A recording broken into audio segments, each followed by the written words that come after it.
Peuple camerounais, chers compatriotes, en ce moment de fin d'année où la plupart d'entre vous êtes réunis en famille ou avec ceux qui vous sont chers, je voudrais avoir une pensée émue pour les nombreuses familles qui éprouvent en ce moment la douleur du deuil à la suite de l'hécatombe survenue dans la nuit du 26 au 27 décembre 2020 sur la route aux environs de Ndikinimiki. J'adresse mes sincères condoléances aux familles endeuillées et je souhaite prompt rétablissement aux blessés. L'année 2020 qui s'achève a été éprouvante pour l'humanité entière à cause de la Covid-19. Au regard des insuffisances et déficiences de notre système sanitaire, nous devons vivement rendre grâce à Dieu qui nous a épargné des affres de cette pandémie. Je salue la résilience du peuple camerounais et notre pharmacopée. J'exprime ma gratitude au personnel de nos hôpitaux publics et privés pour leur dévouement et leur courage, car certains ont dû livrer bataille sans armes. Je salue l'altruisme des camarades et élus du PCRN qui a permis de participer activement à sauver des vies. Le virus n'a pas encore été vaincu. Il mute et se montre encore plus dangereux. C'est pour cela que j'interpelle instamment le président de la République, dont l'absence notoire tout au long de cette guerre sanitaire sans précédent aura causé un préjudice indescriptible dans la coordination au plus haut sommet de l'État, à se montrer plus alerte et plus attentif. La position du gouvernement sur le vaccin est jusqu'ici inconnue, tandis que la recherche visant la capitalisation de notre potentiel médicinal demeure moribonde. En cette fin d'année 2020, le groupement interpatronal GICAM estime à plus de 96% le nombre d'entreprises ayant été impactées par les effets de la crise sanitaire, avec pour conséquence plus de 50 000 salariés mis au chômage. Les mesures prises par le gouvernement se montrent inefficaces pour contenir le chômage et la faillite. Notre économie se porte très mal, ce qui ne freine point l'ardeur des prédateurs qui continuent au motif même de la pandémie à agresser notre fortune publique. À ce jour, aucun plan de relance économique n'a été élaboré par le gouvernement. Les propositions des différents partenaires sociaux sont restées lettres mortes. Le catalogue de propositions, tant sanitaires que socio-économiques, adressé par le groupe de travail du PCRN en mai 2020 au Premier ministre avec une contribution significative des expertises de notre diaspora, a connu, hélas, le même sort. Fellow Cameroonians, in addition to these health crises, there are other security crises. Cameroon has been engaged on several fronts for several years. But the Anglophone crisis has been an unspeakable proportions in the course of this year that is coming to an end. We have witnessed an exacerbation of violence punctuated by barbaric, abominable, and unsustainable crimes. This is an opportunity for us to reiterate that the atrocious decimations of children at school is unacceptable. Attack on every foundation of the Republic. It is therefore the place, and I will never tire of it until peace returns to our country, to recall the solution we advocate. Let us listen to the voices of Mancho Bibixi and Galin Felix, those precursors of the English-speaking crisis, who have certainly been condemned, who have repented, and are now offering their services for the restoration of peace. That the government should implement the resolutions of the Great National Dialogue of September-October 2019. It was a historic moment whose undeniable resolutions cannot be questioned. Respectable and irreplaceable figures of the English-speaking cause such as Cardinal Christian Tumi, Professor Samuel Munzu, Felix Abobala, Nijon Fundi, and others took part. The recommendations that resulted from the meeting were not satisfactory to all, but their effective implementation will be the source of appeasement. Once again, I invite the President of the Republic to listen to the deep expectation of our English-speaking compatriots. It is inconsistent to sweep aside 11 years of federalism during which they manage themselves. The solution is, in everyone's opinion, it is the empowerment of the decentralized territorial collectivities. This autonomy must consist of a transfer of decision-making powers and extensive administrative competencies. 4. In a democracy, we must never forget that power to decide and administer comes from the people through voting. It should be remembered that the cradle and even the soul of decentralization in Cameroon is to be found in the English-speaking regions. In 1922, there was already the native administrations or indirect rule based on traditional chiefs. In 40s and 50s, there were the local authorities which were councils of traditional chiefs.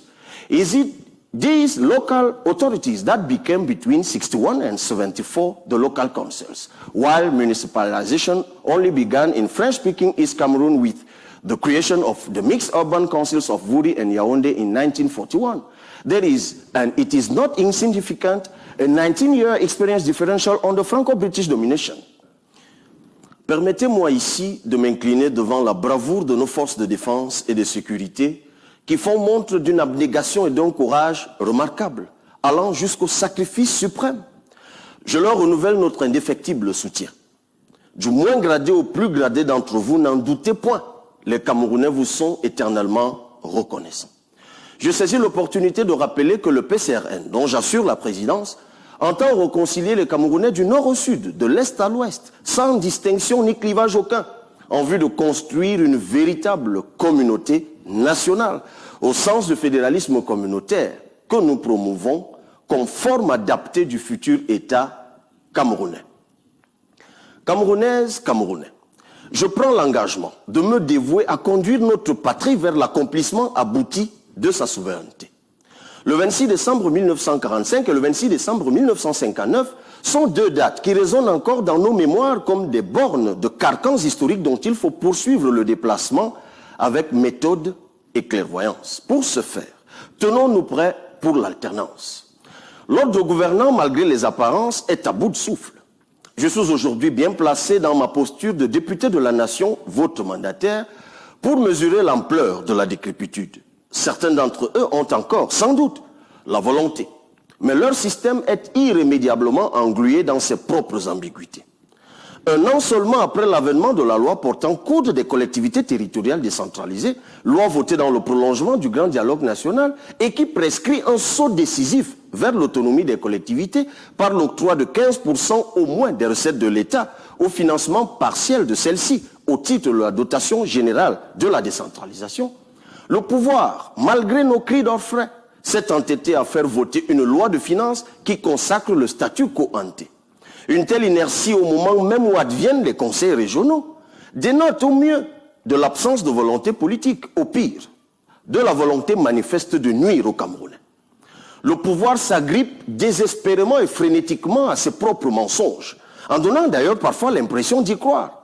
Avec un niveau d'endettement de 9 710 milliards, donc près de 50% de notre richesse nationale, qui est estimée à 20 000 milliards, le pouvoir affiche une stratégie nationale de développement outrancièrement chimérique, qui prévoit la réalisation en 10 ans, de 2020 à 2030, de 15 grands projets, dont un chemin de fer Douala-N'Djamena, un autre port en eau profonde à Limbe, 3 barrages à Menchum, Manfé, Katina, Ala, etc. Une parure de belles intentions qui tentent maladroitement de masquer une quinzaine d'autres grands projets qui engloutissent des milliards de francs depuis plus de 10 ans et dont l'achèvement pour certains est clairement incertain. 400 milliards, soit 30% du budget d'investissement de 2021, sont prévus pour passer une fois encore à la trappe budgétivore.